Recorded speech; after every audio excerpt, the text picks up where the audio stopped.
प्रत्येक प्रवासाला एक शेवट असतो, पण काही शेवट नवीन प्रवासाची सुरुवात करून जातात. आज आमच्या व्हिएतनाम फॅमिली ट्रिपचा शेवटचा दिवस होता, पण हा शेवट माझ्यासाठी आयुष्यभर लक्षात राहणारा होता. कारण आज आमचे रस्ते काही काळासाठी वेगळे होणार होते. आज सकाळी आम्ही आलो होतो दनांग इंटरनॅशनल एअरपोर्टवर. पण प्रश्न असा होता की आम्ही आज तिघही भारतात परत जाणार होतो का, की आजपासून आमच्या प्रवासाला एक अनपेक्षित वळण मिळणार होतं. तर राम राम मंडळी, व्हिएतनाम सिरीजच्या परत एका नव्या कोऱ्या करकरीत व्हिडिओमध्ये तुमच्या सगळ्यांचं जोरदार स्वागत आहे. आता मी आहे होयानमध्ये. इथून आम्ही निघतोय आता दनांग इंटरनॅशनल एअरपोर्टकडे.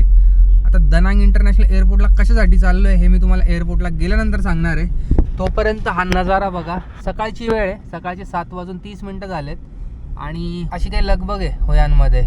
बरीच ट्रॅफिक आहे यार सकाळच्या मानाने. बाकी तुम्हाला ही व्हिएतनामची सिरीज कशी वाटली मला कमेंट करून नक्की सांगा. आणि ऑफिशियली तसं बघायला गेलं तर ही सिरीज संपलेलीच आहे आता इथे व्हिएतनामची. आणि याच्यानंतर आपली नवीन सिरीज स्टार्ट होणार आहे. तर चॅनलवर जर नवीन असाल ना तर आपल्या हक्काचा मराठी चॅनल आहे, तर चॅनलला आत्ता सबस्क्राईब करा, बेल आयकनला पण प्रेस करा आणि जर शक्य होत असेल तर मला इंस्टाग्रामवरती पण फॉलो करा, आहे ना. तर चला निघू पहिले आपण एअरपोर्टकडे. आणि एअरपोर्टवरती गेल्यावर तुम्हाला सांगतो की मी एअरपोर्टला कशासाठी चाललो आणि तिथून आपण कुठे जाणार आहे ते, आहे ना.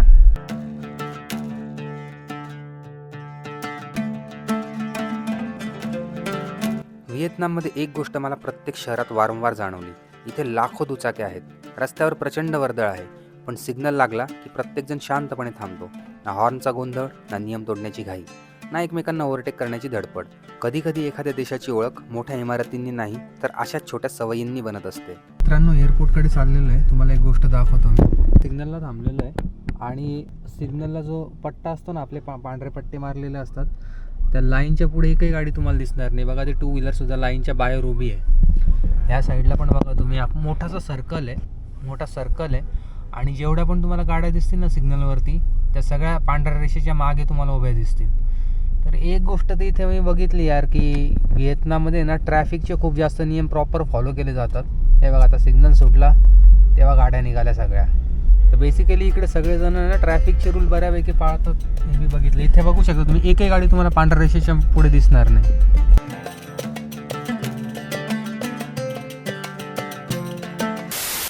आता खरी वेळ जवळ आली होती. श्राव्याला अजूनही वाटत होतं की आम्ही तिघंजण एकत्रित घरी जाणार आहोत, पण तसं होणार नव्हतं. ती आणि चैताली दनांगवरून बँकॉक आणि तिथून मुंबईला जाणार होत्या आणि मी अजून काही दिवस व्हिएतनाममध्येच थांबणार होतो. श्राव्याच्या चेहऱ्यावर सगळं स्पष्ट दिसत होतं. ती काहीच बोलत नव्हती, पण तिच्या डोळ्यांमध्ये तिला माझ्यापासून दूर जायचं नाही हे स्पष्ट दिसत होतं. त्या क्षणी बाबा म्हणून मन खरंच थोडंसं भरून आलं होतं. तर मित्रांनो यार, फायनली पोहोचलो इकडे दनांग इंटरनॅशनल एअरपोर्टला. आणि चैताली आहे, श्राव्या आहे, आणि श्राव्या आणि चैताली चाललेली आहे बँकॉकला. श्राव्या श्राव्या आणि चैताली बँकॉकला चालले. श्राव्या आणि चैताली बँकॉकला चालले आणि तिथून ते जाणार आहेत मुंबईला. आपण इथून जाणार आहोत हो ची मिन सिटीला. आणि पुढचा प्लॅन मी तुम्हाला पुढे सांगणार आहे. पण आता मी यांना सी ऑफ करायला इथे एअरपोर्टवरती आलेलो आहे. बोर्डिंग पास घेतलेला आहे चैतालीनी, आणि चैताली निघाली आहे बँकॉकच्या दिशेने आणि श्राव्या पण निघाली आहे बँकॉकच्या दिशेने. श्राव्याचा मूड थोडा खराब आहे, बघू शकता तुम्ही. आणि श्राव्याला माझ्यासोबतच थांबायचं असं वाटतं आहे मला. तर श्राव्या काही बोलत नाही. श्राव्या, काय झालं? वॉट बोलतं सही याच्यात? का बरं, का बरं नाही?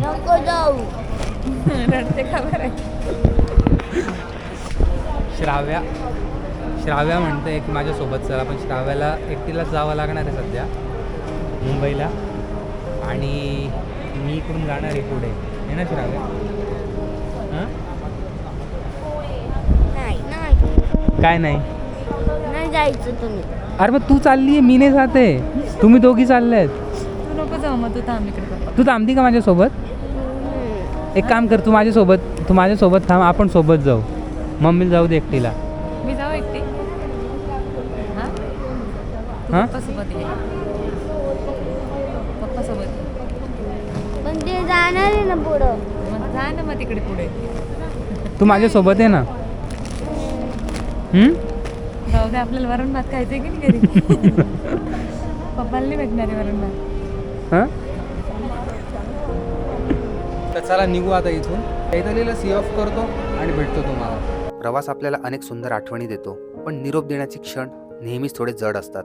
डिपार्चर गेटपर्यंत त्यांना सोडायला गेलो तेव्हा मनात हजारो विचार चालू होते. मागचे काही दिवस आम्ही एकत्र फिरलो, हसलो, नवीन देश अनुभवला आणि आता अचानक मी एकटाच उरलो होतो. त्यांना टेक केअर म्हणताना श्राव्याने मागे वळून एकदा पाहिलं आणि त्या एका नजरेत 1000 शब्द दडलेले होते.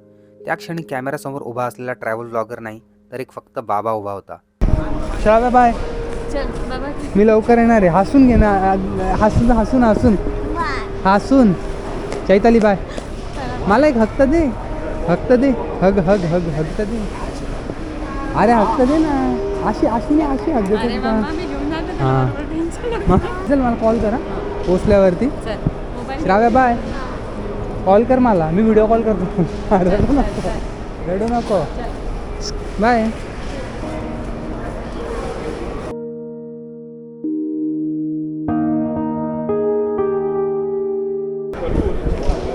Bye bye.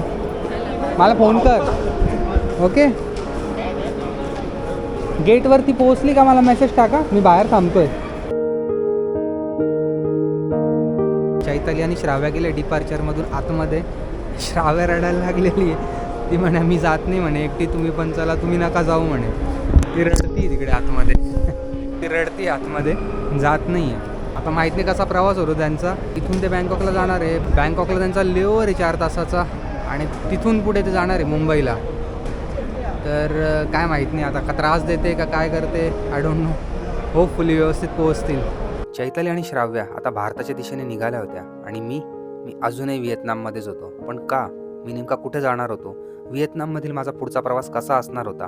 आणि या प्रवासात माझी वाट पाहत होते कोणते नवीन अनुभव? तर हे सगळं जाणून घ्यायचं असेल तर MTW मराठी ट्रॅव्हल वर्ल्ड या आपल्या हक्काच्या मराठी चॅनलला आत्ताच सबस्क्राईब करा, कारण पुढचा भाग या व्हिएतनाम मालिकेतील सर्वात वेगळा प्रवास घेऊन येणार आहे. कधी कधी प्रवास फक्त ठिकाणं बदलत नाही तर तो माणसालाही बदलून टाकतो. आणि आता पुढचा प्रवास मी एकटाच सुरू करणार होतो. भेटूया लवकरच अशाच एका नवीन इंटरेस्टिंग व्हिडिओमध्ये. तोपर्यंत बाय बाय फ्रॉम व्हिएतनाम. जय हिंद, जय महाराष्ट्र. गुड मॉर्निंग मंडळी. सकाळ झालेली आहे आणि यार रात्री मस्त झोपलो होतो यार पद्धतशीर.